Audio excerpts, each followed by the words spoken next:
Bemorda qaranglar mana gepatit C bo'lgan, 1 millionta virus bo'lgan, genotip tekshirilgan.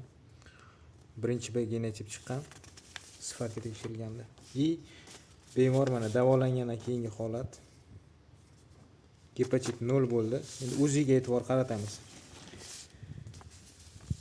Birinchi UZIda mana surunkali gepatit, jigar sirroziga o'tish davri degan, surunkali kalkulyoz xolesistit, ya'ni o't qopida tosh bor, taloq katta bergan, ichaklarda gaz bo'lgan, ikki tomonlama byurallarda shamollash. Fibroskanni ko'radigan bo'lsak, mana fibroskan 24 bo'lgan. Bu holatda jigar sirrozisiz deb vahima qilishgan. O't qopdagi tosh mana rentgenda ham ko'rinib turibdi. Davolangandan keyingi holat mana. Davolanguncha qizil o'ngachdan o'sha venalarda kengayishlar bo'lgan, 12 barmoqli ichida o'zgarishlar bo'lgan.